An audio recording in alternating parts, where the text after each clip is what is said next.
அஸ்ஸலாமு அலைக்கும். இன்றைக்கி வாங்க கத்திரிக்காய் முள்ளங்கி மொச்சக்கட்டை போட்டு புளிக்குழம்பு தான் செய்ய போகிறோம். அதுக்கு ஃபஸ்ட்டு வந்து நம்ம தேங்காய் அரைச்சிக்கலாம்.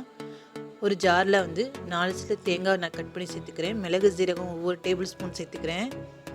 இதை நல்லா ஃபஸ்ட்டு வந்து குறைன்னு ஃபஸ்ட்டு ஓட்டிக்கோங்க, செய்யணும். இப்போ வந்து 3 மீடியம் சைஸ் தக்காளி சேர்த்துருக்கேன். இதை நல்லா கட் பண்ணி சேர்த்துக்குவோம். ஃபஸ்ட்டு தண்ணி விடாமல் இதை ஃபஸ்ட்டு நம்ம அரைச்சி எடுத்துக்கலாம்.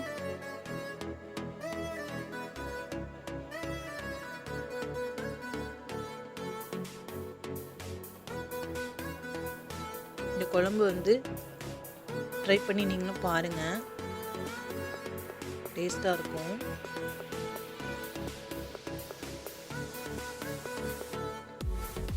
இப்போ நான் 3 தக்காளி சேர்த்து இதை நல்லா அரைச்சிக்க போகிறேன். இப்போ வந்து ஒரு 15 பல்லு பூண்டு, சின்ன சைஸ் பூண்டு சேர்த்து ஒரு மீடியம் சைஸ் வெங்காயம் கட் பண்ணி சேர்த்துக்கிறேன். இதையும் இப்போ நல்லா ஓட்டிக்கலாம்.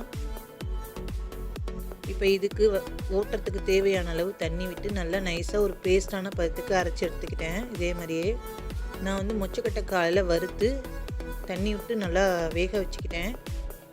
இப்போ எந்த பாத்திரத்தை நம்ம சாணம் வைக்க போகிறோமோ அந்த பாத்திரத்தில் வந்து நான் 3 டேபிள் ஸ்பூன் எண்ணெய் விட்டு, எண்ணெய் நல்லா சூடாகட்டும். எண்ணெய் நல்லா சூடானதுக்கப்புறம் கடுகு பருப்பு, வெந்தயம் 1/2 டேபிள் ஸ்பூன் சேர்த்து இது நல்லா பொரிய விடணும். நல்லா பொரிஞ்சு வந்ததுக்கப்புறம் நான் சின்ன வெங்காயத்தை 2 கட் பண்ணி வச்சுருக்கேன், அதை நான் சேர்த்துக்கிறேன். இது ஒரு கைப்பிடி அளவு இருக்கும். உங்களுக்கு எவ்வளோ வெங்காயம் வேணுமோ அவ்வளோ வெங்காயம் சேர்த்துக்கலாம். இது வதங்கிறதுக்கு தேவையான அளவு உப்பு விட்டு இதை நல்லா வந்து ஒரு பொன்னிறமாக வதக்கிக்கலாம். இப்போ ஒரு கொத்து கருவேப்பிலை,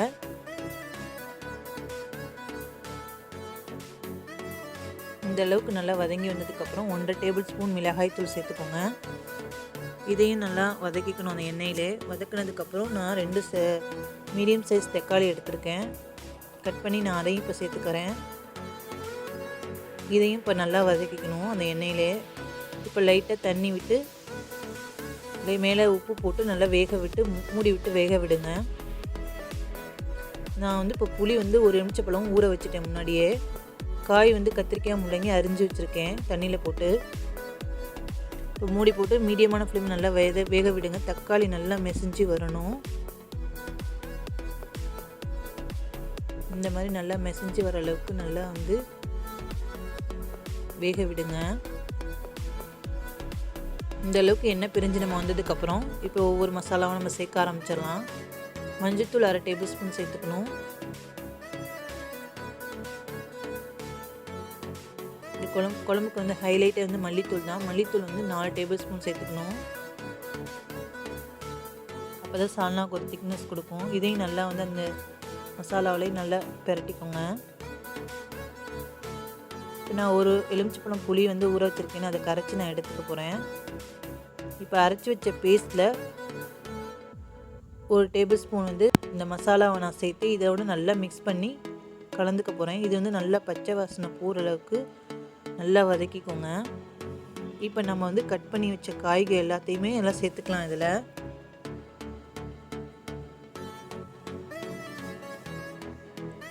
கத்திரிக்காய் வந்து அரிஞ்சு தண்ணியில் போட்டு வைங்க, அப்போ தான் கலர் சேஞ்ச் ஆகாமல் இருக்கும், இல்லைன்னா கருப்பாக போயிடும்.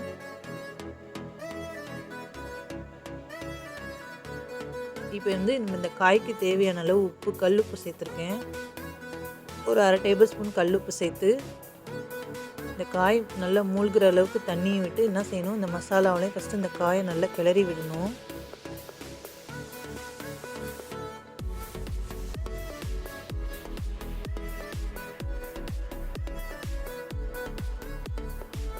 இப்போ இந்த காய் வேகிறதுக்கு தேவையான அளவு காய் எந்த அளவுக்கு இருக்கோ அந்த அளவுக்கு தண்ணி விட்டு நல்லா மிக்ஸ் பண்ணி விட்டு இப்போ இதை மூடி போட்டு நம்ம மூடி வேக விடுவோம். நல்லா ஒரு 15 நிமிஷம் இப்படி வெந்து வந்ததுக்கப்புறம் காயெல்லாம் இப்போ நல்லா வெந்துடுச்சு. நான் அரைச்சி வச்ச அந்த தேங்காய் விழுதுகளை சேர்த்து நான் வேக வச்சிருந்த மொச்சக்கட்டைங்களையும் சேர்த்து இப்போ எல்லாத்தையும் நான் மிக்ஸ் பண்ணி விட்றேன். நம்ம வந்து தண்ணி சேர்க்கக்கூடாது, ஏன்னா புளி கரைச்சி வச்சுருக்கோம். அந்த புளியும் இதில் சேர்த்துக்க போகிறோம். இப்போ நான் கரைச்சி வச்ச புளியும் இதில் சேர்த்துக்கிறேன். இதையும் இப்போ நல்லா மிக்ஸ் பண்ணிக்கிறேன். இந்த டைமில் நமக்கு உப்பு பத்தலை அப்படின்னா நீங்கள் வந்து உப்பு சேர்த்துக்கலாம்.